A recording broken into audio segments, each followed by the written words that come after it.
Children, today we are going to see the topic time. Time. We have been using this term more often in our life, isn't it? It's time up, you are getting late, don't be late to the class. All these come under this concept. We measure time in variety of units such as days, hours, minutes, seconds, and so on, right? Children, do you know time has no beginning and no ending?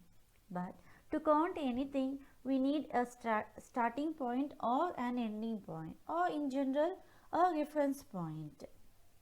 So, for convenience, all over the world, we generally consider the birth of Jesus Christ as reference point. Now, we'll see some terms depending upon this time. Christian era. The period after the birth of Jesus is generally referred to Christian era.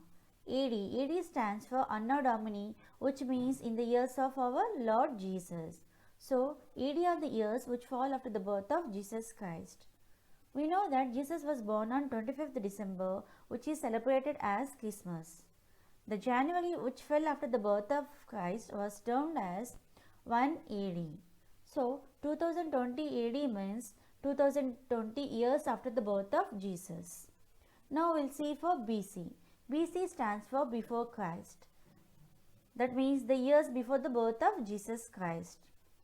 500 BC means 500 years before the birth of Christ. Generally, we know that time is measured in seconds, minutes, hours, days, weeks and years, right? 60 seconds will make 1 minute, 60 minutes will make 1 hour, 24 hours will make 1 day. A day is the time taken by Earth to make a complete rotation about its own axis. 7 days will make 1 week, 30 days will make 1 month. The months January, February, March, April, May, June, July, August, September, October, November, December, all these work make an 1 year. In this, April, June, September and November will have 30 days and other months will have 31 days except February which will have 28 days in an ordinary year and 29 days in a leap year. An year is the time taken by Earth to make one complete revolution around the Sun. If we express 1 year into weeks, 52 weeks and 1 day will make 1 year. Now we'll see about this ordinary year and leap year. Earth takes nearly 365.14 days to complete one revolution around the Sun. Out of these 365.14 days, the 1/4 day is left out and an year, that means 365 days, is considered as an ordinary year. The left out 1/4 day will be added to the 4th year. 4 1/4 days will make 1 day, right? That 1 day will be added to the month of February for the 4th year, which is called as leap year. Thus, in a leap year, February will have 29 days.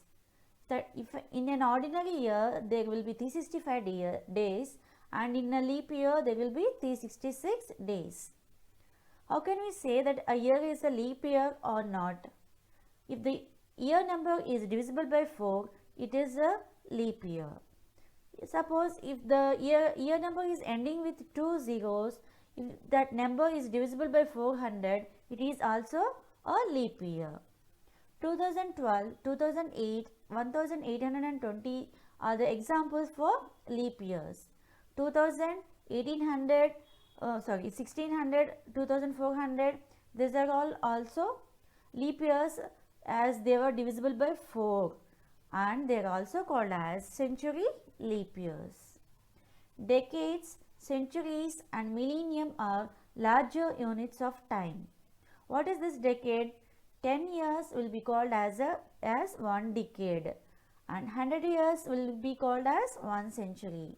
1000 years will be called as 1 millennium. The period between 1 AD and 100 AD is called as first century. Like that saying, 101 AD to 200 AD is second century. That like the same 1001 AD to 1100 AD it will be 11th century. Children, do you all heard that we are all in 21st century, right? How can we say that we are all in 21st century? The period between 2001 AD to 2100 AD, it will be called as 21st century. Our year is 2020, which lies in between these two years. These 2001 and 2100. So we are all in 21st century only. Now we'll see some sums depending upon this time. Among these years, which are the leap years, we'll find out. 1880, is it a leap year?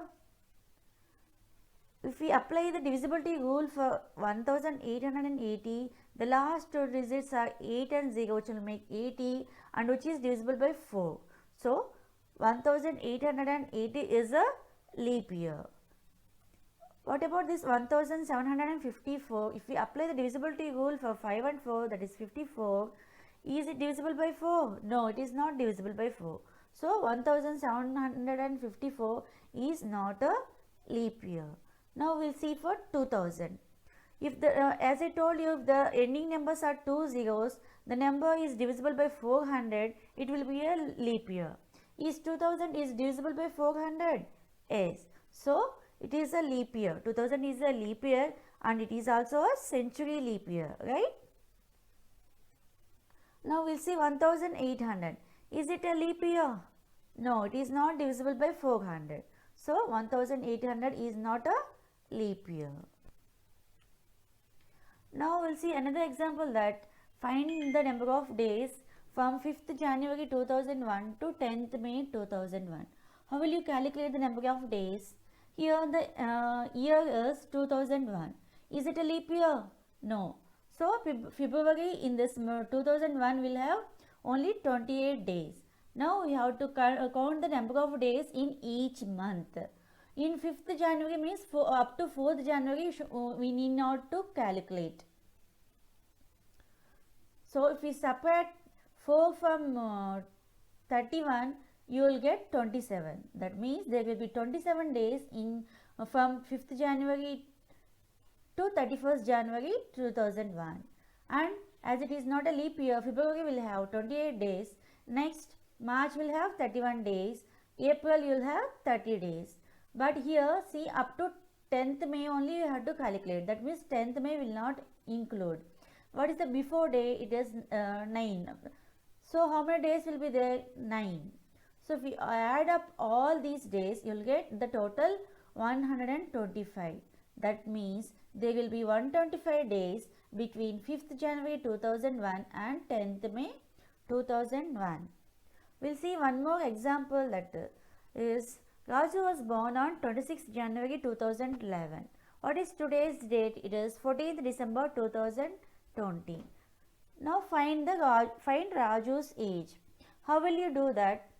See, from 26th January 2011 to 26th January 2020, it will make 9 years, right? Now no need to calculate any other from this. Now from 27th January 2020 to 14th December 2020, we have to find the number of days. And here 2020 is divisible by 4. So it is a leap year. That means February will have 29 days. Now we will calculate the number of days in each month. From 26th January, already 26 was included, not from 27th only you have to calculate, 27th January 2020. From 27th January to 31st January, how many days will be there? 5 days. 27, 28, 29, 30 and 31. 5 days will be there no in January. Next, in February, as it is a leap year, there will be 29 days. In March, 31 days. April, 30 days. May, 31 days. June, you will have 30 days. July, 31 days. August, you will have 31 days. September, 30 days. October, 31 days. And November, 30 days. See here, up to 14th December only you have to calculate. That means 14th December will not include. Before that, there will be 13 days, right? So if we add up all these days, there will be 322 days. If you want to express in months, we have to divide with 30. 322 is divided with 30, you will get the quotient 10 and the remainder 22. That means there will be 10 months and 22 days. Already 9 years we calculated here, no? Therefore, Raju's age is 9 years and 10 months and 22 days.